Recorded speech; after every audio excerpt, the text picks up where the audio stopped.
Assalamualaikum warahmatullahi wabarakatuh. Alhamdulillahirabbil alamin wa bihi nasta'in wa la umrid dunya waddin. Wassalatu wassalamu ala asyrofil anbiya wal mursalin sayyidina maulana Muhammadin wa ala alihi washabihi ajmain. Amma ba'd.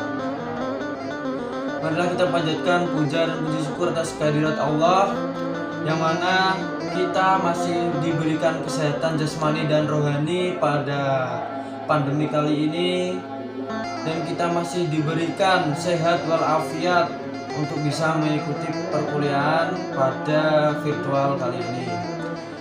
Salawat serta salam mudah-mudahan tetap tercurahkan pada junjungan Nabi besar Muhammad SAW yang mana telah menuntun kita dari zaman jahiliyah menuju zaman terang benderang, yakni Adilul Islam.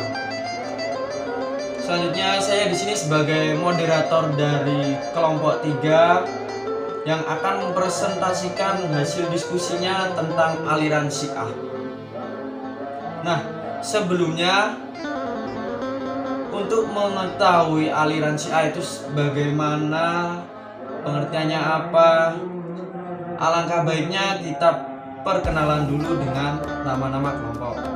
Nah, untuk anggota kelompoknya Chandra Dwi Pangestu dengan NIM 202111232, Nuswantoro dengan NIM 202111238, Wildan Firdaus Niam dengan NIM 202111239, Arifah Pramadia Putri dengan NIM 202111242, Hade Miladia Nur Faroh dengan NIM 202111247, Pipit Wahyuni Putri dengan NIM 201111249, dan Amalia Romadhoni dengan NIM 202111252. Berikut materi dari kelompok 3 tentang aliran Syiah akan dijelaskan kepada teman saya. Silakan. Kemunculan Syiah. Ada beberapa pendapat dari kemunculan Syiah ini. Yang pertama yaitu Syiah ada pada masa Nabi, tepatnya pada peristiwa Sakifah Bani Sa'idah. Yang kedua yaitu Syiah ada pada saat pemerintahan Utsman bin Affan. Yang ketiga yaitu Syiah muncul pasca tahkim dan terbunuhnya Ali bin Abi Thalib. Yang keempat yaitu Syiah ada atau baru lahir pada peristiwa di Padang Karbala. Secara historis, peristiwa Sakifah Bani Sa'idah tidak bisa dilepaskan dari kemunculan Syiah. Ada suatu kelompok yang merasa bahwa kekuasaan Ali bin Abi Thalib telah dirampas oleh Abu Bakar As-Siddiq. Saat itu ada 3 kelompok, yaitu kelompok yang pertama, kelompok Ansor yang mencalonkan Sa'ad bin Ubadah. Kelompok yang kedua yaitu kelompok Muhajirin yang mencalonkan Abu Bakar As-Siddiq. Kemudian yang terakhir adalah kelompok dari Bani Hashim yang mencalonkan Ali bin Abi Thalib. Peristiwa ini bisa dikatakan sebagai lahirnya golongan Syiah. Versi lain yaitu Syiah muncul pada pemerintahan Utsman bin Affan dan berkembang pada masa Ali bin Abi Thalib. Setelah wafatnya Ali bin Abi Thalib, terjadi pertarungan antara pendukung Muawiyah dan pendukung Ali. Jika dilihat dari lokasinya, pertarungan antara penduduk Irak atau dari Ali dan dari penduduk Syria dari golongan Muawiyah. Sedangkan orang Kufah menuntut agar jabatan kepemimpinan tetap dipegang oleh keluarga Ali. Kemudian mereka mengangkat Husain yang merupakan anak dari Ali bin Abi Thalib sebagai khalifah atau sebagai imam. Peristiwa pengangkatan Husain ini menjadi awal doktrin politik Syiah. Kemudian setelah Husain wafat di Padang Karbala, Syiah terbagi menjadi 2 sekte. Hal ini dikarenakan Husain tidak meninggalkan putra yang telah dewasa.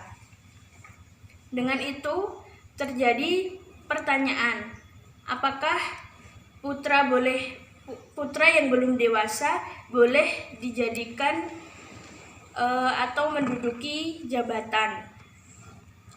Golongan yang pertama yaitu golongan yang mengatakan sah karena dalam keadaan darurat, sebab Ali tidak meninggalkan putra dari garis keturunan Nabi Muhammad SAW melalui Fatimah. Golongan ini dinamakan Imamiyah.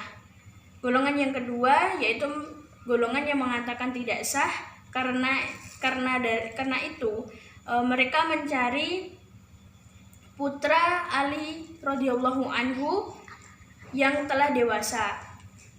Mereka menemukan putra Ali yang telah dewasa yang bernama Muhammad Ali Hanifiyah. Kemudian golongan ini disebut dengan golongan Kaisaniyah. Dari kedua golongan ini maka berkembang menjadi sekte-sekte yang lainnya di Syiah. Pengertian Syiah. Syiah secara bahasa berasal dari kata syiah yang berarti pengikut, pendukung, partai, atau kelompok. Sedangkan menurut istilah, Syiah adalah mereka yang mengatakan bahwa Ali bin Abi Thalib sangat utama di antara para sahabat dan lebih berhak untuk memegang kepemimpinan kaum muslimin. Begitu pula dengan anak cucu sepeninggal beliau. Pengikut Ali bin Abi Thalib yang disebut Syiah ini diantaranya yaitu Salman Al-Farisi, Abu Dzar Al-Ghifari, Al-Miqdad Al-Aswad, dan Ammar bin Yasir. Doktrin ajaran Syiah. Dalam Syiah terdapat apa yang namanya usuluddin atau pokok-pokok agama dan fu'uruddin atau masalah penerapan agama. Syiah memiliki 5 usuluddin. Yang pertama at-tauhid, bahwa Allah Subhanahu wa taala adalah Maha Esa. Yang kedua al-adil, bahwa Allah Subhanahu wa taala adalah Maha Adil. Yang ketiga an-nubuwah, bahwa kepercayaan Syiah meyakini keberadaan para nabi sebagai pembawa berita dari Tuhan kepada umat manusia. Yang keempat al-imamah, bahwa Syiah meyakini adanya imam-imam yang senantiasa memimpin umat sebagai penerus risalah kenabian. Yang kelima al-ma'ad, bahwa akan terjadinya hari kebangkitan. Dimensi ini merupakan sekumpulan ayat-ayat Al-Quran yang menginformasikan bahwa Allah Maha Kuasa menciptakan segala sesuatu, termasuk menciptakan takdir. Iktikadnya tentang kenabian ialah yang pertama, jumlah nabi dan rasul Allah ada 124.000.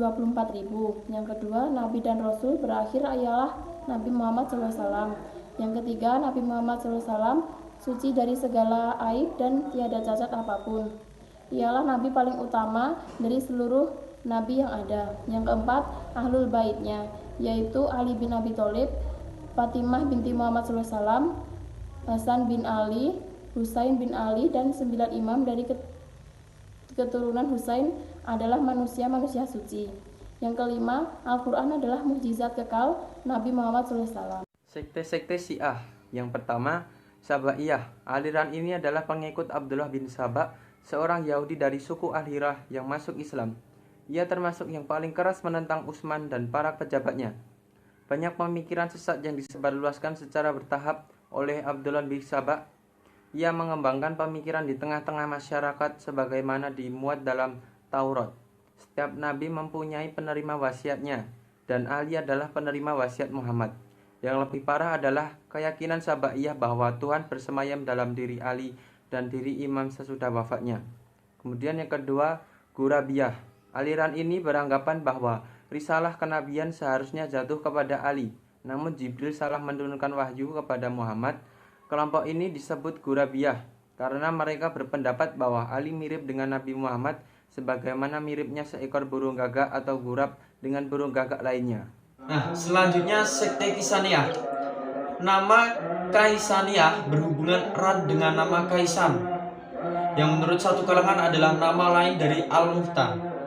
Aliran ini mempunyai keyakinan ketidaktuhanan para imam dari Ahlul Bait sebagaimana yang dianut aliran Sabaiyah.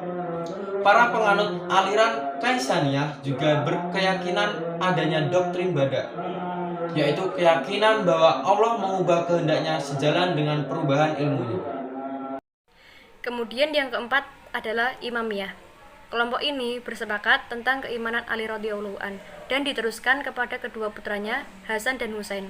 Lalu kepada putra Husain Zainal Abidin, terus kepada anaknya Muhammad Al-Baqir, dilanjutkan oleh anaknya Ja'far As-Shadiq. Pada masa berikutnya, kelompok Syiah Imamiyah ini menjadi Imamah Itsna Asyiriyah, juga disebut dengan Syiah Ja'fariyah. Aliran ini berpendapat bahwa setelah Ja'far As-Shadiq, Imamiyah berpindah kepada putranya. Menurut ajaran Syiah Imamiyah, seorang Syiah Imamiyah dapat menetapkan undang-undang. Segala ucapannya adalah syariat dan tidak mungkin sesuatu yang berasal dari para imam bertentangan dengan syariat. Terkait dengan pembuatan undang-undang, fungsi imam sebagai berikut.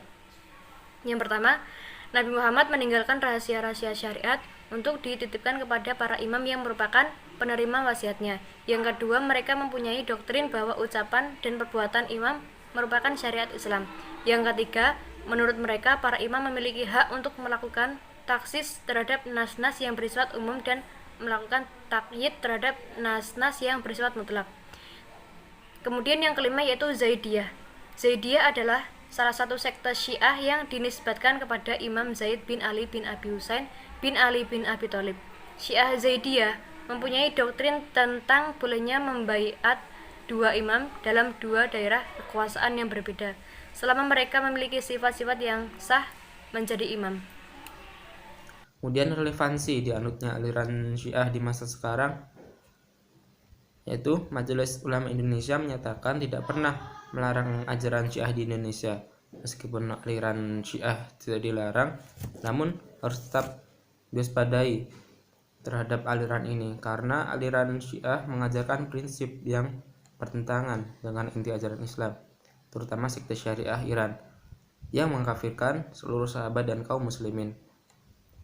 Mereka meyakini Al-Quran itu tidak otentik dan telah diubah.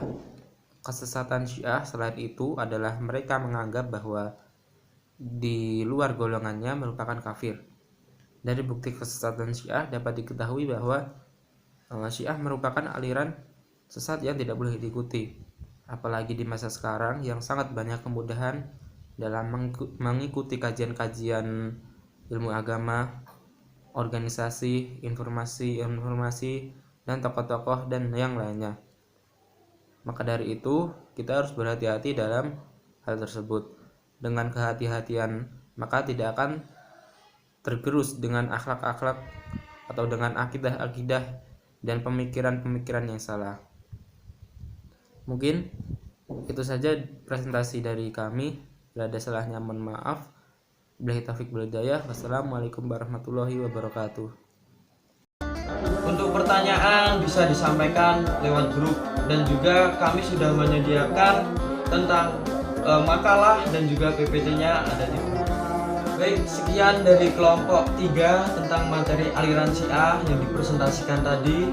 Kurang lebihnya mohon maaf bila ada tutur kata dari kelompok kami atau kurang jelasnya pengertian atau penjelasan dari kelompok kami mohon maaf sebesar-besarnya, karena manusia tak luput dari kesalahan dan lupa. Oke, cukup sekian. Terima kasih. Wassalamualaikum warahmatullahi wabarakatuh.